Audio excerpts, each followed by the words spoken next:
नमस्कार दोस्तों, कैसे हैं आप सब लोग। आशा करती हूँ सब लोग ठीक होंगे। आज मैं आपको बताऊंगी अष्टचाप के बारे में और अष्टचाप के कवियों के बारे में। तो देखिए, अष्टचाप की स्थापना 1965 ईस्वी में वल्लभाचार्य के पुत्र गोस्वामी विट्ठलनाथ जी के द्वारा की गई थी। इसके अंतर्गत आने वाले 8 कवियों में 4 वल्लभाचार्य जी के शिष्य थे। वल्लभाचार्य के शिष्य 84 थे, कुल 84 थे तथा विट्ठलनाथ जी के 252 शिष्य थे।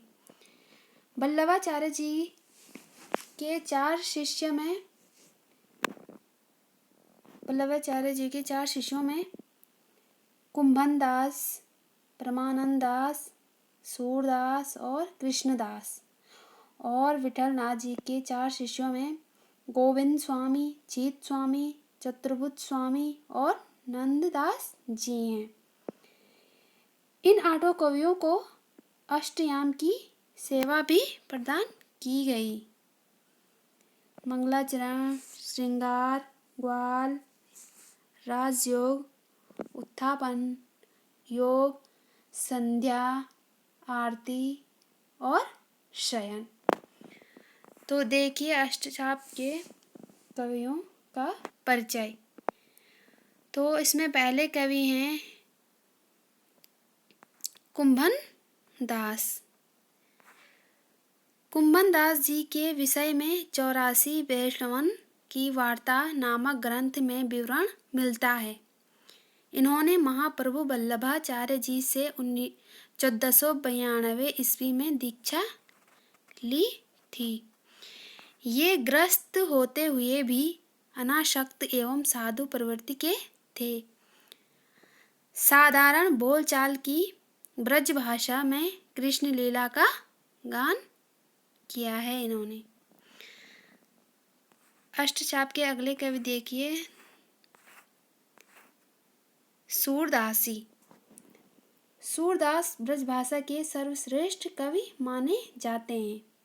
अपने दीक्षा गुरु वल्लभाचार्य की आज्ञा से उन्होंने श्रीमद् भागवत की कथा को पदों में गाया है। उनके द्वारा रचित 3 ग्रंथ सूरसागर, साहित्य लहरी, सूरसारावली हैं। इनमें कृष्ण जन्म से लेकर मथुरा जाने तक कथा अव्यक्त विस्तार से फुटकल पदों में मानी गई है। अष्टचाप के तीसरे कवि देखिए परमानंद दास जी। परमानंद दास ने वल्लभाचार्य से दीक्षा ग्रहण करने के उपरांत ही बाल लीला संबंधी पद रचना प्रारंभ की। ये काव्य रचना में शैशव काल से ही रुचि रखते थे तथा अच्छे संगीतज्ञ भी थे। इनकी रचनाओं का प्रकाशन परमानंद के पद परमानंद सागर के नाम से हुआ है। अष्टचाप के चौथे कवि देखिए ये वल्लभाचार्य के शिष्य और गुजरात के रहने वाले थे। बाल्यावस्था में ही अपना गृह त्याग कर ब्रज में आ गए थे। ये काव्य और संगीत के मर्मज्ञ ज्ञान होने के कारण कवि व गायक भी थे।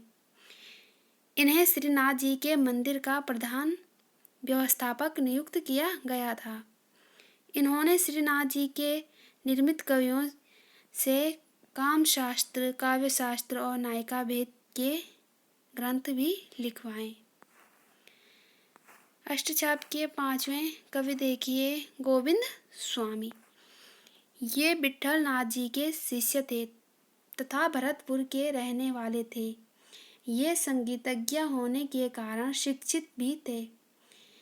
इन्होंने 1535 ईस्वी में गोसाई विट्ठलनाथ जी से दीक्षा ग्रहण की और पुष्टि मार्ग में दीक्षित होकर गोवर्धन में रहने लगे।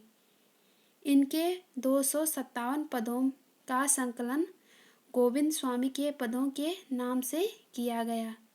ये श्रीनाथ जी से अखाभाव से भक्ति करते थे।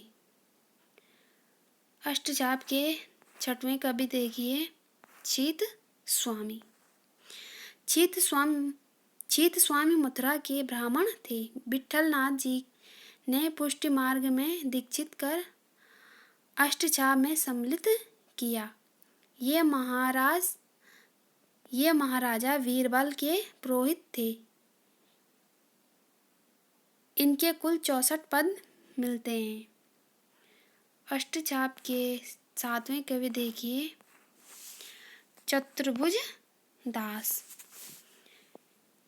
ये कुंभन दास जी के पुत्र थे और 10 वर्ष की आयु में ही विट्ठल नाथ जी से दीक्षा ग्रहण कर पुष्टि मार्ग हो गए थे।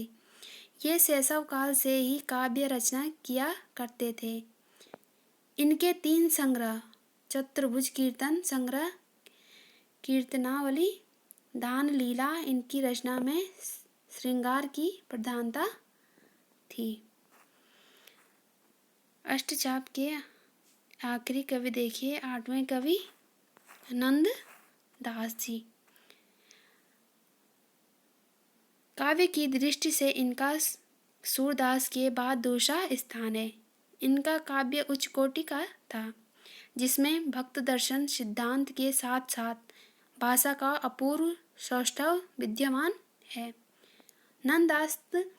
नंददास की रचनाओं की संख्या 28 बताई गई है। रस मंजरी, मान मंजरी, रूप मंजरी, ब्रह्म मंजरी, बहुर मंजरी, रास पंचाध्यायी, मंगल आदि। धन्यवाद।